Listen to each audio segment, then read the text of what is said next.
نحمده ونصلي على رسوله الكريم اما بعد فاعوذ بالله من الشيطان الرجيم بسم الله الرحمن الرحيم وقضى ربك الا تعبدوا الا اياه وبالوالدين احسانا اما يبلغن عندك الكبر احدهما او كلاهما فلا تقل لهما اف ولا تنهرهما وَقُلْ لَهُمَا قَوْلًا كَرِيمًا وَاخْفِضْ لَهُمَا جَنَاحَ الذُّلِّ مِنَ الرَّحْمَةِ وَقُلْ رَبِّ ارْحَمْهُمَا كَمَا رَبَّيَانِي صَغِيرًا رَبُّكُمْ أَعْلَمُ بِمَا فِي نُفُوسِكُمْ إِن تَكُونُوا صَالِحِينَ فَإِنَّهُ كَانَ لِلْأَوَّابِينَ غَفُورًا صدق اللہ العظیم۔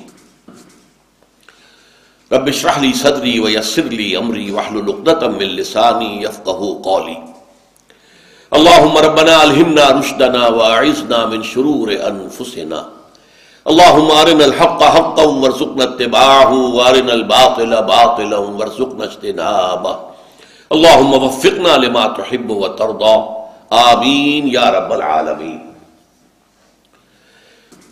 سورہ بنی اسرائیل کے تیسری رکوع کی ابتدائی آیات پر کچھ گفتگو پہلے ہو چکی ہے اور میں عرض کر چکا ہوں کہ قرآن مجید میں 4 مقامات پر اللہ تعالیٰ نے اپنے حق کے ساتھ بالکل متصلاً نتھی کر کے والدین کا حق بیان کیا۔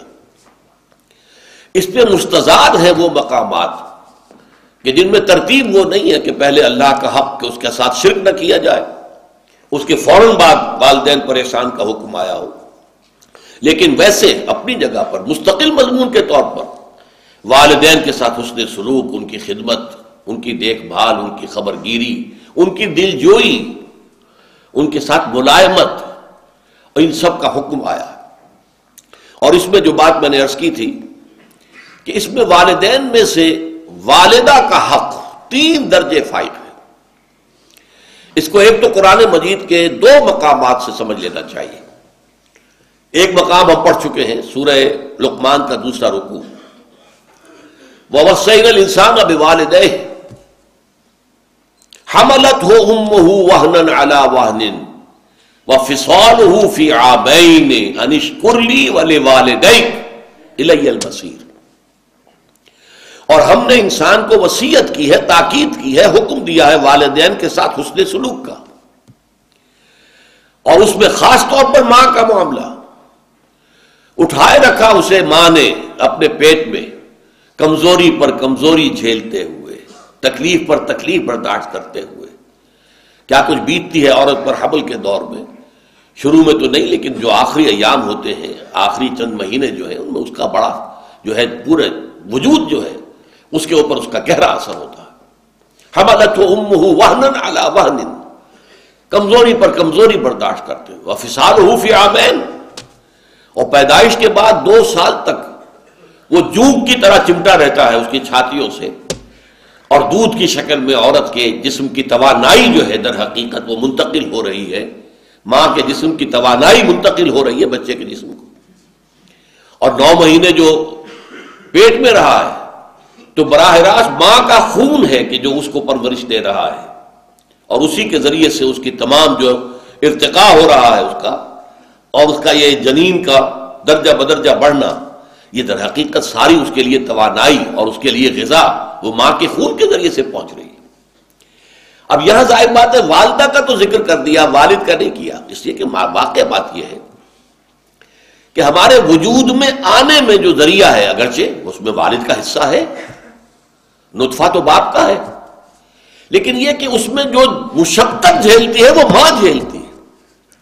9 مہینے کا حمل اور پھر اس کے بعد دودھ پلانا، آج کل تو خیر دودھ پلانا کم ہو گیا، اگرچہ کتنی ریسرچز سامنے آ رہی ہیں کہ ماں کے دودھ سے بہتر کوئی دودھ نہیں ہے۔ جو بچے ماں کے دودھ پر پلتے ہیں وہ صحت مند ہوتے ہیں، بیماریوں سے بچے رہتے ہیں۔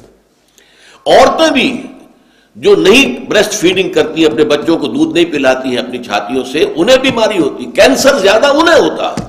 بریسٹ کینسر جو ہے، چھاتیوں کا کینسر، وہ ان عورتوں کو زیادہ ہوتا ہے کہ جو اپنے بچوں کو دودھ نہیں پلاتی۔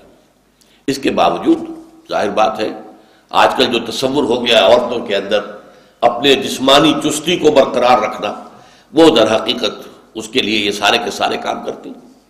لیکن یہاں پر میں آپ سے عرض کر رہا تھا کہ والدہ کا حق جو ہے زیادہ فائق بیان کیا گیا. میں نے کہا تھا 3 درجے، وہ 3 درجے کا معاملہ وہ بعد میں آپ کو بتاؤں گا، وہ ایک حدیث نبوی کی روح سے. لیکن یہاں یہ آ گیا کہ والدین کے حق میں، خاص طور پر ماں کے حق کے لیے، حملتہ امہ وہنا علی وہن وفصالہ فی عامین ان اشکر لی ولوالدیک. اللہ نے وصیت کیا کی کہ شکر کرو میرا اور اپنے والدین کا. اب یہاں دیکھیے پھر اللہ نے اپنے ساتھ بالکل متصل کر دیا ہے. شکر کرو میرا اور اپنے والدین کا. میں تمہارا خالق ہوں، حقیقی رازق میں ہوں، حقیقی رب میں ہوں، تمہیں پالنے پوسنے والا میں ہوں، پالنہار میں ہوں، سب کچھ میں ہوں. لہذا پہلے شکر تو میرا کرنا ہوگا، انشکر لی. لیکن یہ کہ عالم واقعہ میں میرے اس ربوبیت کا جو اظہار ہوا ہے، میری اس تخلیقی عمل کا جو اظہار ہوا ہے، وہ تمہارے والدین کے ذریعے ہوا ہے. تو انشکر لی ولوالدیک، اور اپنے والدین کا شکر ادا کرو. یہ بات میں نے بہت مرتبہ آپ کو بتائی ہے کہ قرآن مجید میں جو اہم مضامین ہیں وہ کم سے کم 2 مرتبہ ضرور آتے ہیں. چنانچہ دیکھیے سورہ احقاف کے اندر یہ مضمون دوبارہ آیا ہے. وَوَصَّيْنَا الْإِنسَانَ بِوَالِدَيْهِ وَوَصَّيْنَا الْإِنسَانَ بِوَالِدَيْهِ إِحْسَانًا، اور ہم نے انسان کو وصیت کی ہے، حکم دیا ہے، تاکید کی ہے اپنے والدین کے بارے میں کہ حسن سلوک اختیار کرو، ان کی خدمت کرو، ان سے محبت کرو، ان کی دلجوئی کرو، ان کے احساسات کو جو ہے ٹھیس نہ پہنچاؤ، ان کی امیدیں اور توقعات جو ہیں ان کو ٹھیس نہ پہنچاؤ. اب وہاں فرمایا حملتہ امہ کرہن ووضعتہ کرہا وحملہ وفصالہ 30 شہرا. اس کی ماں نے اسے اٹھایا رکھا تکلیف جھیلتے ہوئے، کرہن ووضعتہ، اور پھر اسے جو ہے جنا ہے. اب یہ جو عمل ہے پیدائش کا کس قدر تکلیف دہ ہوتا ہے عورت کے لیے. پچھلے زمانے میں تو آپ کو معلوم ہے کہ عورت کا وضع حمل کے بعد زندگی کو سمجھا جاتا تھا کہ نئی زندگی ملی ہے. اس درجے یہ پرخطر معاملہ ہوتا تھا. کتنی ہی ولادتوں کے معاملے میں پھر جو بخار ہو جاتا تھا، کیونکہ ہائیجین تو تھی نہیں، دائیاں آتی تھی، گندے کپڑے گندے چیتھڑوں سے کام کر رہی ہیں، اس سے یہ کہ انفیکشن ہوتی تھی. اور پھر جو یہ بخار ہو جاتا تھا اس میں وہ تو انتہائی ڈیڈلی. اور پھر ظاہر بات ہے کہ وہ اینٹی بایوٹکس بھی نہیں تھے کہ اس انفیکشن کا کوئی علاج کیا جا سکے. آج کل تو معاملہ بہت بہتر ہو چکا ہے، لیکن یہ کہ واقعتاً پچھلے زمانے میں چائلڈ برتھ کے بعد عورت کی زندگی ایک نئی زندگی ہوتی تھی. لیکن یہ کہ آج بھی تکلیف جو جھیلتی ہے، ویسے اب یہ اس میں بھی ایک معاملہ غلط ہو گیا ہے، اور وہ یہ ہے کہ تکلیف سے بچنے کے لیے آپریشن کا راستہ اختیار کیا جا رہا ہے. امریکہ وغیرہ میں، یورپ میں تو اس کا بہت رواج ہو گیا ہے. نہ عورت تکلیف جھیلنے کو تیار، اور ڈاکٹروں کے لیے آمدنی بہت ہے. آپریشن کرے گا یا کرے گی کوئی لیڈی ڈاکٹر تو اس کو آمدنی کتنی ملے گی؟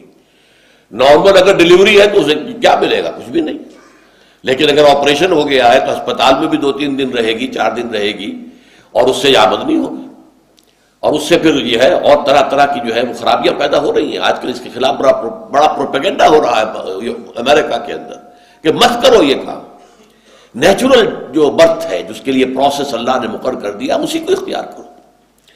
تو فرمایا وَوَصَّيْنَا الْإِنسَانَ بِوَالِدَيْهِ إِحْسَانًا حَمَلَتْهُ أُمُّهُ كُرْهًا وَوَضَعَتْهُ كُرْهًا وَحَمْلُهُ وَفِصَالُهُ 30 شهرًا، اور اس کو حمل اور پھر اس کو دودھ پلانا اور دودھ چھڑانا 30 مہینے، 2.5 سال، بلکہ اس سے بھی زیادہ کا وقت لگتا ہے. اب یہاں حدیث سن لیجئے کہ ایک صحابی نے حضور سے پوچھا کہ حضور، میرے حسن سلوک کا اولین مستحق کون ہے؟ آپ نے فرمایا تیری والدہ.